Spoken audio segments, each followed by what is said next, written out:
Alléluia. Amen. Il se dit à moi, je peux non Jésus-Christ. Il y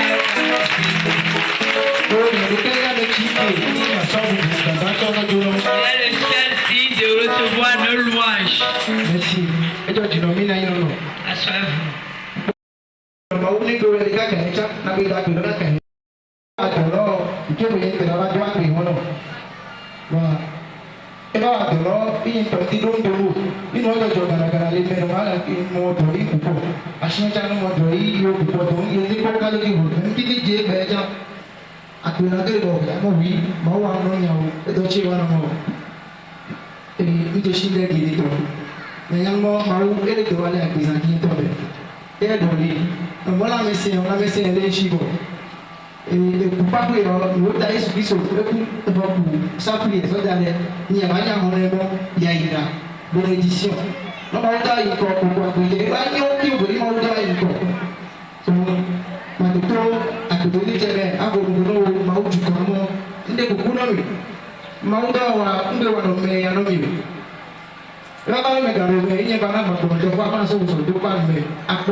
Moi, j'ai pris une tour de la vie pour mon père, il m'a dit pas d'informer.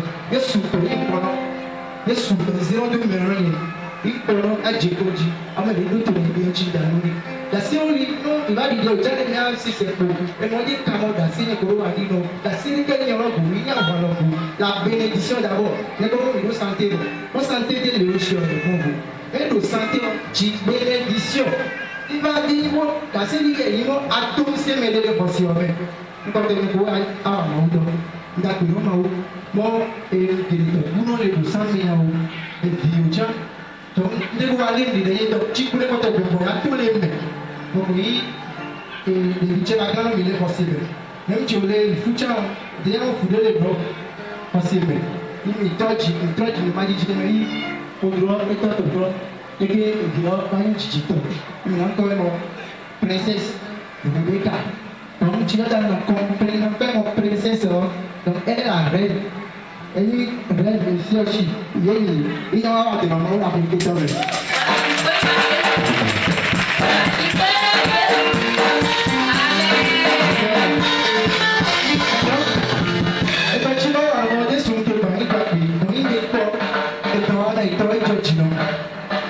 Chinu no mono ni kono dwa de chere do na do wa ngu ya so do me ni odo wa de le no pata ise ge me ya mono dwa de chere do nti mo wa no bi bi do de na do so do me ni na we no chi sa ko de chere do we no pata wa shi pe no ye wa shi pe no ye wa shi pe amen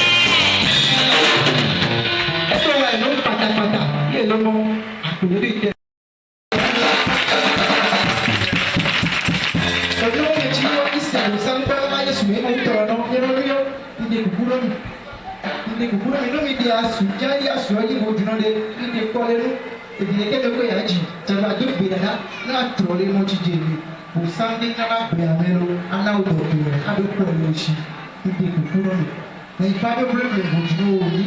ẹni ẹgbẹ́ náà máa kọ́ ọ̀sẹ̀ tẹ́lẹ̀ pé káwọn ẹgbẹ́ ta ẹ̀yán àpá àṣọ àmì ò ní ìbò ti mé lọ kọ́kọ́.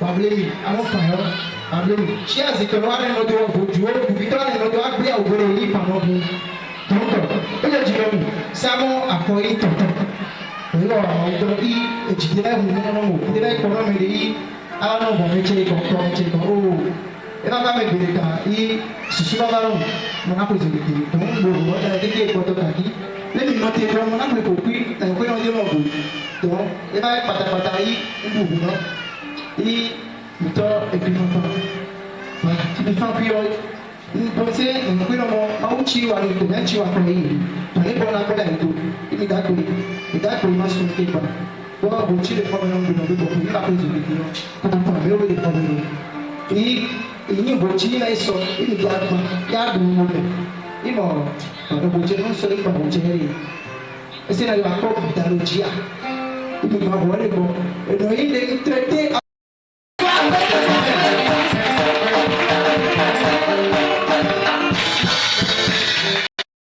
Kí n akọ̀ lọ́sùgbọ̀n mi dọ̀n wọ́n pín 600 000 dọ̀n yí mọ́kù èlú wa náà tó olú wa ló mọ̀ níbi tó ayé sẹ́yìn ìjọba ẹsẹ̀. Wàá kí bọ́lá yẹ fúnra.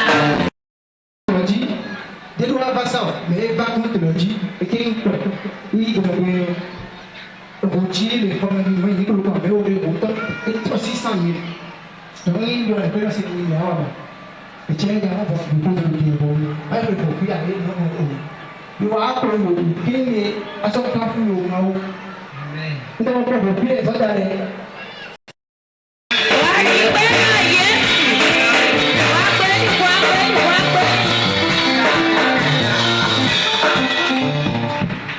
Amen. Ebe ya dige potafo. Choi buno mo fiki no. Ano ya mo ko play le. Very important we have a great we call the Kibiazan. Ebe na shine. Nto na yeso jona na kira ma be fimi ni. O sa e 130 000. Donc, pendant la bonne chicago. Ebe ya tele chi o sa le tele ba le problème là. Pas chi pas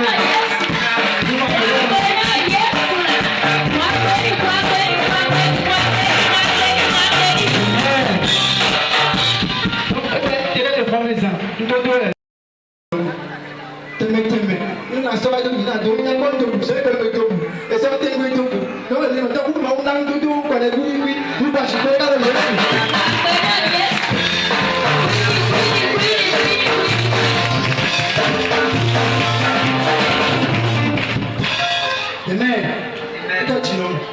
Uchinji no mau ju kombo ni mo.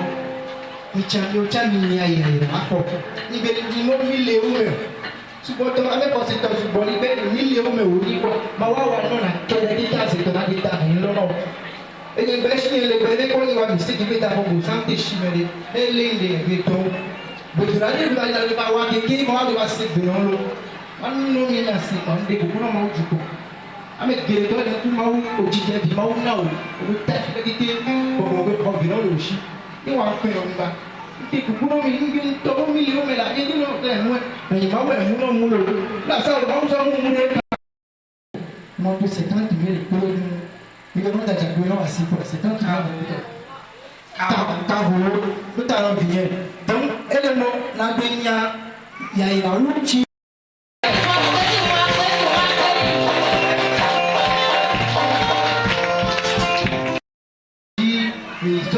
kwabo chinya kwanya lebinya injimo chale yanlo yoko yanyo imauda yito ale chi e chinya le inkubitoni ye la ido do chance ye to ko ke la ido kwa melo inkubili me yinya le ta ko chi sa so ko do ko ale ko la so dare ma so lo di me ipo a chi chi do la fo le dre do ko to ye yinya ko la ko me yinya ko lo ko be do ta ko nya do ni donc si ne peut pas brûler la tâche d'arrêt à moi mon mot gars comme famille mais nous moi job luchu luchu na watu sema amen ya watu ndio kwa na chana chuo au kana amen kwa kweli Yesu kwa kweli amen. Le frère est en train de témoigner ce soir à ce que le Seigneur fait de grandes choses dans sa vie. Cela fait un mois, il était venu rendre grâce pour la vie de sa fille. Celle-là, quand sa maman était enceinte, ils étaient dans les ténèbres. Et l'ennemi a dit qu'il n'y a pas de grossesse là. Parce que le Seigneur veut faire des miracles dans leur vie, dans le foyer. Le Seigneur l'a conduit. C'est le Seigneur même qui l'a conduit, qui l'a amené jusqu'ici. Parce qu'il ne connaissait pas le camp. Le Seigneur a mis des traces de voitures devant lui et l'a conduit jusqu'à mener dans le camp parce qu'il sait qu'il veut faire des miracles dans sa vie. Et par les prières, l'enfant que l'ennemi a dit que c'est un œuf blanc, l'enfant est aujourd'hui un enfant qui marche, qui parle. Là, il était venu le mois passé rendre grâce. Et le jour où il rendait grâce, il disait, si le mois prochain, ce qu'il demande à Dieu, le Seigneur lui accorde cette chose qui va revenir la séance prochaine, rendre grâce. Et effectivement, il a dit que quand il était dans les ténèbres, il avait de motos, de télévisions, il avait des téléphones. Mais quand les problèmes ont commencé, on demande 200 000 pour faire un gris-gris, 100 000 pour faire un savon, tel montant pour faire ci. Par Dieu, parce qu'il n'a pas retourné à temps le téléphone. Il dit aujourd'hui le Seigneur l'a comblé. Et tout ce qu'il avait perdu, comme la Bible dit, si nous perdons quelque chose à cause de Christ, le Christ va nous renouveler ces choses-là et les doubler. Il a dit maintenant vraiment qu'il choisit dans ses vestes ce qu'il va porter. Il a plein de chaussures, qu'il prêtait même des chaussures pour porter. Il prêtait des téléphones pour appeler les gens. Mais aujourd'hui, il a beaucoup de téléphones. Il a la télévision. Et le Seigneur lui a acheté ce mois-ci une moto que vous voyez là. Que c'est de grandes choses le Seigneur a fait. Le mois passé, il avait rendu grâce avec 50. Il passe par là pour te dire, toi, qui n'as pas envie de rendre grâce, viens rendre grâce pour tout ce que le Seigneur fait dans l'œuvre de Dieu pour répartir. Amen. Oh, amen.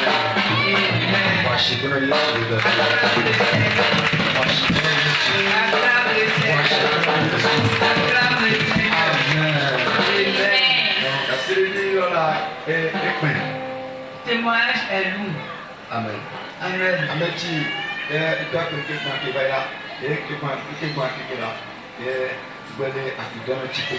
Celui qui a fait action de grâce le mois passé, aujourd'hui il est encore là pour rendre grâce. Si c'était certain, il n'allait pas accepter le fait.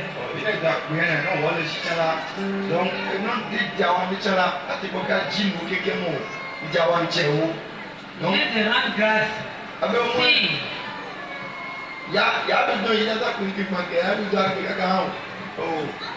même s'il n'avait pas de programme pour l'argent avec lequel il rend grâce, il va trouver des raisons pour ne pas rendre grâce.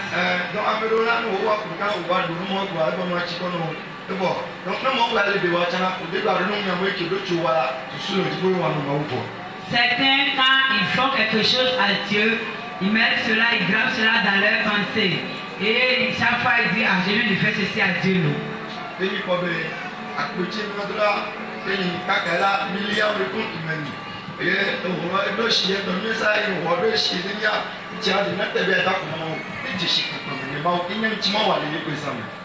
Et il vient de parler avec l'homme de Dieu, il dit, homme de Dieu, si je veux rendre grâce à Dieu, ce n'est pas que... Il vient de parler, il dit que ce n'est pas parce qu'il a beaucoup d'argent qu'il a prélevé pour venir rendre grâce. Non, qu'il sait ce que le Seigneur fait dans sa vie. Amen. Amen.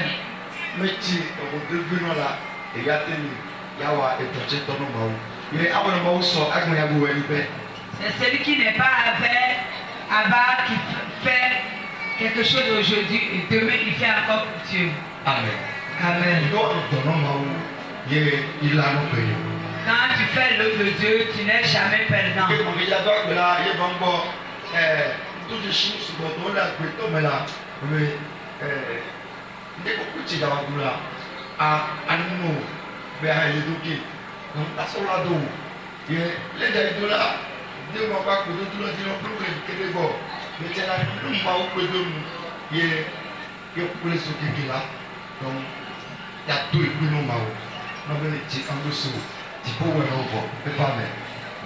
Le mois passé, quand il voulait rendre grâce, il a dit à l'homme de Dieu, je veux rendre grâce à Dieu.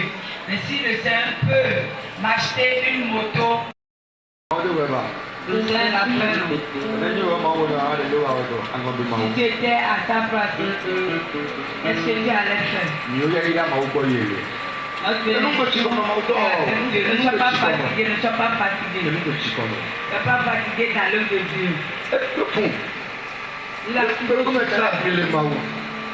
a trop souffert.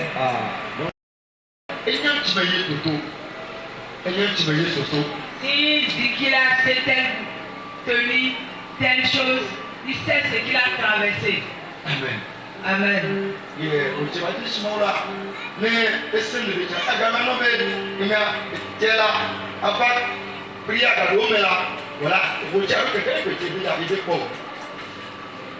Des fois,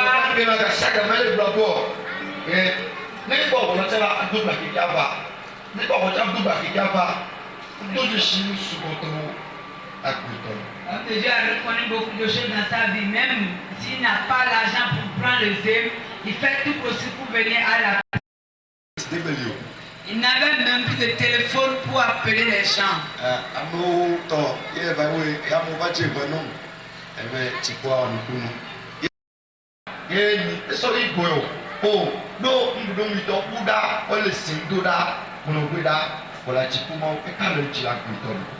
Il a cité tout à l'heure les téléphones, vous serez surpris. Non, c'est parce que il a traversé des situations dans ce domaine aussi.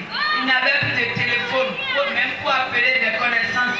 Et il allait même prêter un téléphone qu'il devait retourner et il n'a pas retourné. Le propriétaire est venu voir l'homme de Dieu pour se plaindre. Amen.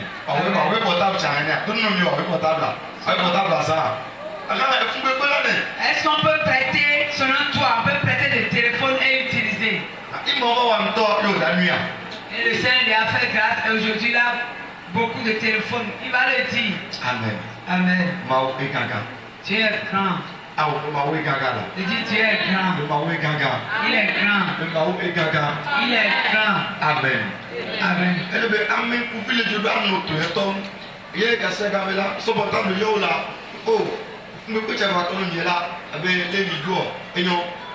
òwúrẹ́nu akpẹ́yọ̀ ẹ̀kọ́ mílíọ̀nù ká ẹ̀kọ́ mílíọ̀nù bèbè ẹ̀kọ́ mílíọ̀nù ẹ̀yọ̀ náà ẹ̀sì iṣẹ́ náà wọ́n ẹ̀kọ́ òwò lọ. Amen. Náà mi fún ilé ìgbẹ́ tó ti lẹ́tẹ̀ ń yà ọ́ méjì bọ́ akọ́kọ́ sọ́dọ̀ àmì lọ́wọ́ tó mi. Il faut qu'il y ait des gens de grande position. Et quand on va les appeler, il y a telle situation, il y a telle dépense à faire dans le camp, ils vont dire combien, homme de Dieu, on va appeler le montant. Il veut que tu fasses tout pour faire partie de ces gens.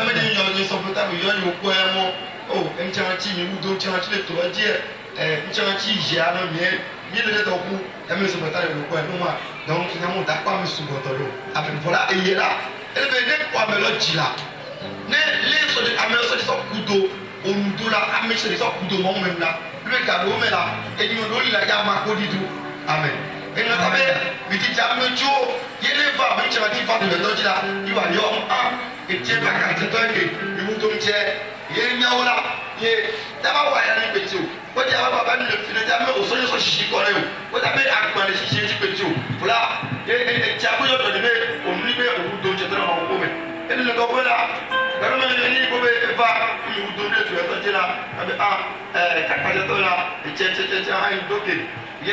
Nous avons les gens caca là, on voulait beaucoup de le jour, voilà, et tiens, le caca, si le roi est là, lẹ́yìn kan kí ni ọjà sùn lójú la agbọ̀nà aṣọ tó dọ̀rọ̀ mi amẹ́ agbọ̀nà aṣọ tó dọ̀rọ̀ mi ọmọ yóò lẹ o ti náà ìgbésí ayé ló kọ bẹ́ẹ̀ ni wúdo ilé ìjọba tí a ẹlẹ́bẹ̀ ló pa òjì do la lẹ́tàṣà òjì ló ma wúdo la mẹjẹ tó la donc yóò yé dasẹ́nu yìí yóò répété o amẹ́. Est-ce que je t'ai jamais appelé, toi qui es devant moi ou qui entend ma voix, je t'ai jamais appelé pour te poser le problème de ce camp? Mais lui, je l'appelle pour partager des choses avec lui.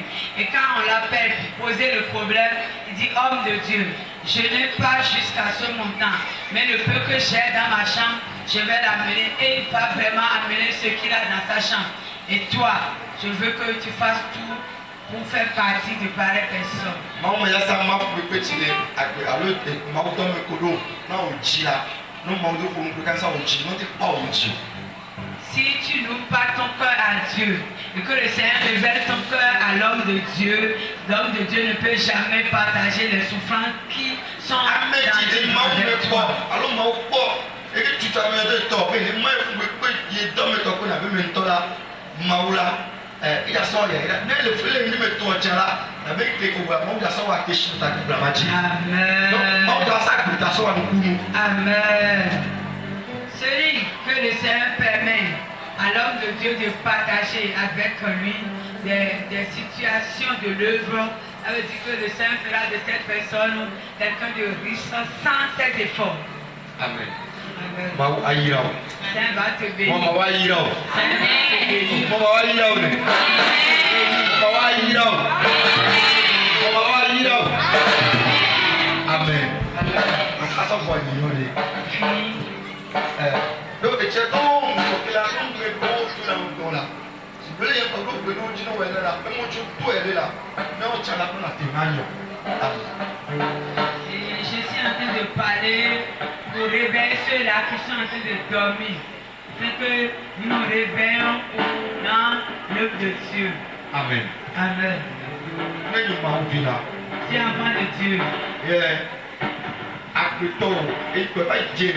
Il peut beaucoup mais là. Vous voulez dire. Et quand tu es enfant de Dieu et tu tombes, ne cache pas ses faiblesses. Ne Dieu là, le dollar, ne petit, Yawa, et il nous montre là, vous avez Yawedo, et la Agolino, et le Timula, donc Adjabé, on va prendre le sous-lanti. Il a vidé, donc, à métier à son coup, on va là, mon ponon, à mon double cas, bon, je suis le cas à Couto, so dans le Amédo, il est là, à Wanwela, on nous dit aussi que qu'on peut bien continuer à nous prendre. Veuillez être là, on va mourir petit. Amen. Le frère, quand nous parlons, ne dit pas qu'il ne tombe pas, non. Mais quand il tombe, il reconnaît ses faiblesses et se présente, dit, homme de Dieu, j'ai fait ci, aidez-moi. Et on lui produit des conseils qu'il met en application pour continuer avec le Seigneur.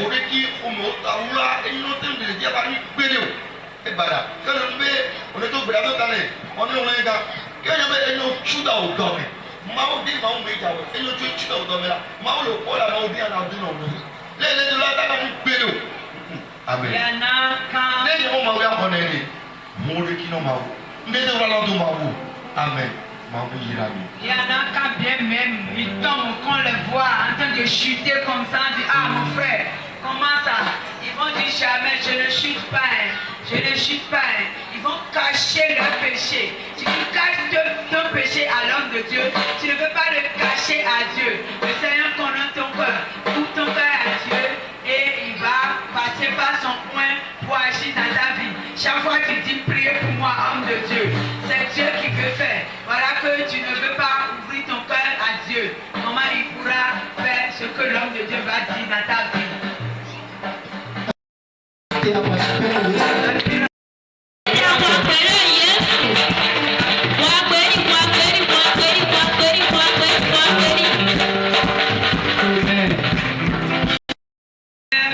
Exhorter les partenaires de ce camp. Donc, tu ne connais pas jamais. Rien ne m'a dit, mais nous ne voyons pas de jamais. Tu ne connais pas jamais. Là, on dit, mais il y a un peu de mal, il y a un peu de mal, il y a un peu de mal. Donc, les problèmes que nous avons, les cas de détails, il y a un peu de bruit, à vous sentir les problèmes à Dieu. Mais moi, il y a un peu de mal. Donc, il y a un peu de mal, il y a un peu de mal. Mais tu ne connais pas, il y a un peu de mal. Pour aller au sol de ta, et qui sont où il y a des whatever, ils sont et donc il y a moins comment dans les cas maintenant, il y a moins à voir et j'y vais contre. Il y a les beaucoup de la deux il y a sur la deux maoulé. Ma oui, j'y a tout et j'y va au J ou à quoi, à au J pour les zéro, les cas d'y aller. Que tu fasses l'effort pour te sanctifier tous les jours. La sanctification est très capitale pour toi, partenaire. Si tu ne te sanctifies pas, tu ne fais pas l'effort d'être propre devant Dieu, tu ne seras pas béni. Et si tu n'es pas béni, est-ce que l'année prochaine, tu pourras encore prendre des décisions pour faire de plus grand que ce que tu fais cette année? Je ne dis pas cela pour te dire que je suis sanctifié, parfait devant Dieu. Non. Nous courons tous vers la perfection. Mau adon sen. Mana de to mana ko jena no nyamo. E baba be bereka. I jona de enyoreka se le njibe. So mau me. I jona se kwa. O de mo ko na njido e ba na o response yo. Na no ndo me. O mana to de ami no mi. E baba be mau me. Fa to de shinde le ko do mi na mi kwa de. Jeno mi ade e vira me no fu. E shile jeno to mi no ni no ye de vira yin. Don ko ni do dia. Me do dia no to mi no ni no bo. Abo do dia. A do ke mau. Mais je dis, moi, tu vas voir la main de Kémy, mais tu n'as pas de mais tu veux que Kémy, tu es quand tu es là. La main, c'est le bon, le bouffe là. On l'a fait travailler pour nous. On perd. On est pour nous. Et bien, mais, Maouda, c'est Maoumé, non. Pour le papa, nous avons vu d'autres. Pour le dénoncer, c'est ça. Nous, les Djiboutis, nous mettons les scellés au bout. Nous, on a de Maouda, nous, c'est les bons. Parce que papa, on connaît à Michel, il y a Michel, on a mais Chile là, il y a une équipe. Mais on va tasser non bon. La longue, moi je peux pas me payer. Mais tasser va me payer non. Moi je peux pas me payer. Donc on va l'appliquer à l'imaginer des. Yo ko yo na de to ni chila me le bombo me le lo yi o ni. Non, il est pas dans mon Dieu, non, il est lo ya na me payer. Donc il est choisi avant il m'a dit bon ya so de e ba. Donc il tient de danser dans le Jimé lo, il y a des grenouilles. Mais les finalement na ni lo de et ni ma ou de a me to tie pour ko na ni lo yi o ko be yi sans ça ni ma ji. Abi no ja so ni to ma do. Wa ki pe na yes. Wa pe ni. Amen. Amen. Donc je les fais ni ma ou na. Maintenant ni et tu dis non. Mais tu dois toi que ni tu attends donc c'est où. Et ni ma ou même bébé ou et la la ou qui. Allez, à peu près les chibères ça va bon. La moi il contrôle le dans le contrôle. Ma ou attends c'est ma ou du coup. Du Togo, Numambi. Maintenant là, et lui il me dit ici qu'il n'est pas sur une puissance des ténèbres. Seigneur, je ne comprends pas. Et il a dit que le Seigneur lui a présenté Numambi et le Dieu là que je suis en train d'utiliser et que je vais encore utiliser puissamment plus fort. C'est que le Seigneur lui a dit ce qu'il pense dans son cœur là, il lui a donné la réponse et il a voulu partager avec toi. Si tu es content, acclame le Seigneur. Washington, yes. Acclame le Seigneur. Washington, Jesus. Wamboni.